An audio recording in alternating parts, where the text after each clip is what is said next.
Aza détaché na auditorat. Oza détaché na auditorat. Oui. Na mukangani. Mukanga ezali basenga biso na bureau mukanga. Mukanga ezali. Oui. Au commandant de certaines unités pour qu'on puisse détacher certains éléments. Nous sommes en train de nous activer, Monsieur le Président, pour chercher ces projets. Merci. Comment tu vas faire? On a dit Armeza. Oui, mon président. Vous avez le numéro? Vous avez le numéro? Dans le numéro Armeza, on est à Kassolo. Vous avez le numéro combien? 63, 68. 63, 68. Armée à Kassolo. Bon. Aujourd'hui, vous avez qui n'a pas chargé en boni? La chargeur wana depuis unité commando badota kabiso toza unité oza ya bitumba tout moment toza bena bategeria na biso tobeta la chargeur wana ndio sezanga ndio touché wana na la baba les a pembe nyonso wana na yana ngo banda unité tant na na zamba vous avez détaché l'auditorat na mbula nini ndio tena boy ba small président vous avez mbula boni l'auditorat. Où met le mot je pense. Où met le bout la bonne? À 3 coco. À 3 coco. Oui. Est-ce que nous sommes soldats par les qui ont les détachements? Vous avez sous l'unité notée. Au littoral, il y a une unité combattante. Unité combattante, c'est pas sur outil. Tu vas charger le bébé, tu vas à front. Na bitumba. Tu vois, il y a détaché, on a un détachement au littoral. Boni, au point où il y a chargé. 7 chargeurs, gardés, plus de 80 munitions. Oui, on va pas de Moussalami. On continue à soda. Wana ezali iloko ya liboso toye la biso ba soda ezali munitions chargeurs. Bon, toza na SR, toza na chasati. Toza na SR, ngai président na zolo ba awa na zona chargeur boni. On continue na ngato toza ndenge moko te. Toza ndenge moko za soda na za soda. Oui. Siko. Bon. Quand on a qui n'a pas de munitions, est-ce que au représentant qui a une unité ou un détachement, que le commandant de détachement n'a pas chargé autant de munitions autant. Au représentant qui a les gens qui chargeurs représentant. Au représentant d'Ambou. D'Ambou. Ah oui, si ça n'a pas na ni. Au représentant combien de chargeurs? Et vous avez plus que 5. Au représentant 5 chargeurs. Oui. Il y a besoin qu'il fasse 5 chargeurs à Tikelio. Batika na 5 chargeurs ta. En présentant 5 chargeurs bazo misel mango. Bazo misel. Na tambola kana toujours 3 chargeurs na ka toucher wana. On a 3 chargeurs, mais reste déjà réserve stratégique. Oui. Réserve stratégique. Oui. Et tant que soldat. On a soldat. Et tant que soldat. Oui. Bon, est-ce que vous connaissez au Québec pour que la téléphone Olo vendredi on l'a vu à 21h. Vous avez qui il y en a nani? Vous avez un moko. Vous avez qui un moko? Oui. Combien de fois déjà au Soissali Moussalawan? Baramoko. Baramoko kaka ya vendredi. Oui. Ya vendredi quoi est l'équipe? Oui. Dès Balariboso au Sala Moussalawan. Oui. Dès Balariboso on appelle aussi ma téléphone numéro chez A. Oui. C'est le fait. Les téléphones sont combien? On a combien?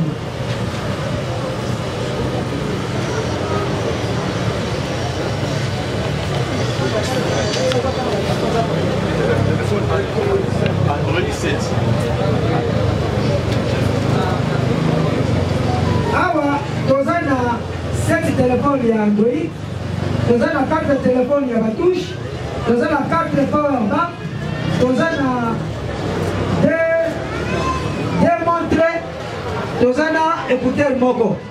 Nde biloko bonjola kaka na mokolo moko. Montre wana ezomona eza basude eza montre. Montre eza ya yo. Oui. Osombaki yango na magazine. Montre na ngai wana nalata depuis kala. Ndenge bayaki na ndako bazwaki nyonso ti. Osombaki montre yango wapi? Na magazine presque osomba montre chef. Oyo eza couleur ya basoda wana nalata yango meme na liboko. Ah, oyo eza couleur ya basoda eza ya yo osombaki. Oui. Nde nyonso basangisi. Oui. Sikoyo biloko nyonso eza awa. Donc botolaki yango na mokolo moko. Oui. Na mokolo moko. Oui.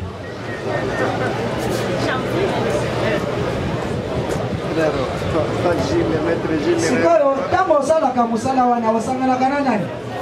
Asangana na mutu te. Ça va là, mon tuté. Oui. Ça va. Partie civile. Vous avez des questions à faire poser au premier prévenu.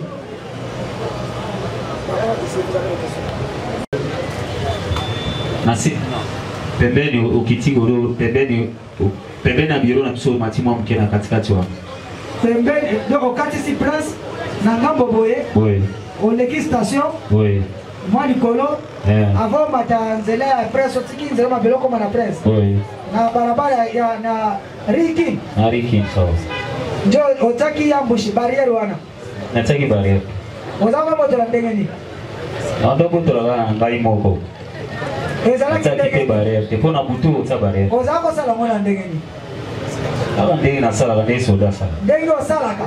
Basaka osalaka yango balebele. Bate na osala balebele ndenge. Na bimo konti nazanga moko. Na butu mutakotsa barriere te moko. Kasongo. Obeza. Tribunal ezolanda wana bokebi nyonso tozana matoi 10 awa. Nde yango mpe nazopasi te tribunal. Nasalaki ndenge nasalaka.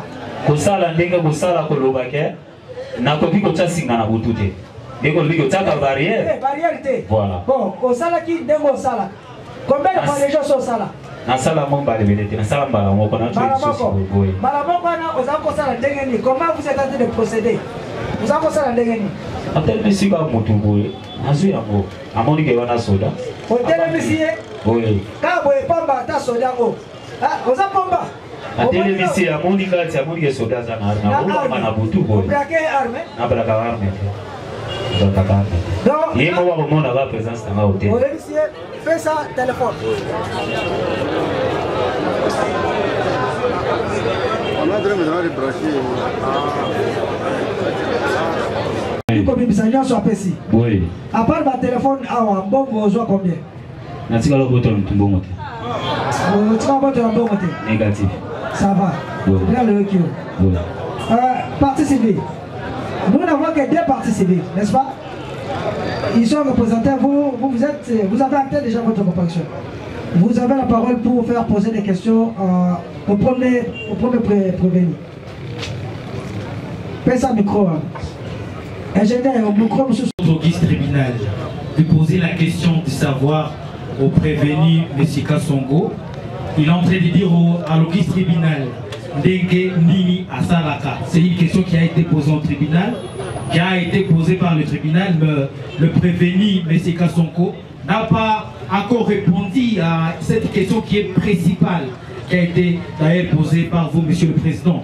Je pense qu'il est temps de reposer encore cette question, en fait que nous, partis civils, nous puissions essayer de comprendre Ndenge Nini Asalaka, pourvu qu'ils puissent détenir les armes. D'ailleurs, c'était une préoccupation du ministère public. Je prierai, Monsieur le Président, de faire poser cette question. Merci. C'est ça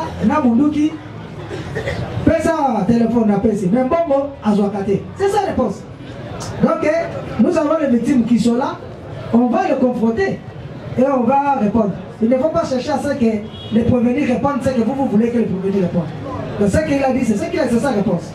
Oui, vous avez encore d'autres questions. Merci, Monsieur le Président. Nos questions.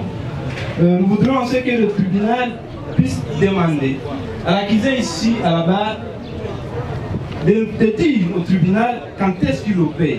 Est-ce la journée, est-ce le matin, est-ce la nuit? Quand est-ce qu'il opère? Est-ce qu'à 0 heure? Il n'a pas précisé vraiment quand il opère pour voir comment il est en train de faire ce manœuvre. Place au tribunal de poser la question au prévenu. Il a avoué avoir volé une seule fois. Alors, il doit nous expliquer, expliquer au tribunal comment une seule fois il a un récit au tas de biens ou au tas de téléphones et même de banque et y compris d'autres choses. Une seule fois. Aussi ça qui musala wana na erni. Na ubela kite. Donc na sali 21h à 22h na Longwe. On va dire 21h 22h au Longwe. Nde parti sila ngoyeba kaka na ile ya bitawana ndio zaki biloko ndo seza a. Oui, rapidité na ngane na sali yango. Ah oui, alors dit rapidité na ile asala ki yango. Oui. Oui, où suivez. Merci bien, Monsieur le Président, pour l'accord de la parole. Monsieur le Président, qu'il plaise à votre auguste tribunal de faire poser la question prévenue. Il a bien passé aux appels devant votre tribunal. Il a bien dit que, à part les métiers ici, il fait ses cascades. Alors, ma question est celle-ci. Est-ce que nous ne connaissons pas, peut-être, nous ne maîtrisons pas les codes militaires? Est-ce qu'il est permis que les militaires puissent faire d'autres cascades avec des armes, avec tant de chargeurs? Est-ce que c'est permis vraiment? Merci, Monsieur le Président. La cascade, Maître, vous avez suivi. Il a fait ça de lui-même. C'est tout? Oui, monsieur le public, vous avez la parole pour faire poser des questions. Moi, je peux me poser un téléphone quand il y a un zoaki. Alors, si tu es moto, la solidarité aux amours. Oui. Et la solidarité à vous autres. Oui, moi, tout ça. Ce qui est sur le biologue, on a signé une émission. Il y a une audience. Au bon là, dès que papa te sali sakabatu, na basi comme ça termine, nini, pour tu oya facilité tribunal. Oui. Yo son limite que na sala ki boye. Mais ce qu'on dit, on sa la solidarité mo présent na zela na moté, et autres na yo moko. Oui. Parce que na moment na qui compliqué biso.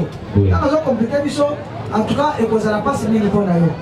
Yo reconnaître que oyo aza ko le téléphone oyo. Déjà hier yo do yibaki. So le téléphone a lobi que oui. Mukolo azoki na téléphone bazalaki bisatu ya liboso oyo mulayi abimi ya mukusa bimi na suma ya yo kobima yo reconnaître pe oui na ye bien nazoki téléphone na ye sikoyo ozola reconnaître que bazalaki bila bisatu. Monsieur le Président, naza clair na parole na ocho bisa chef invité bato bisatu yazoba na bina zalaki ngamba bon saki azalaki bamote ezalaki banani mususu invité so ya monangi bato bisatu ya monaki bino bisatu.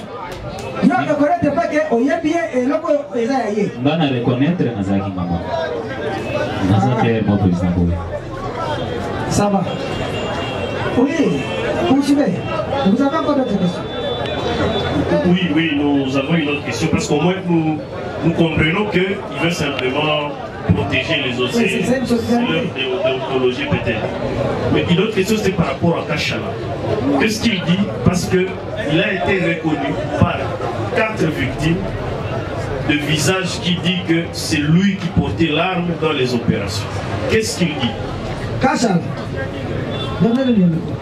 Parce qu'il n'a pas... Après, un micro, il est...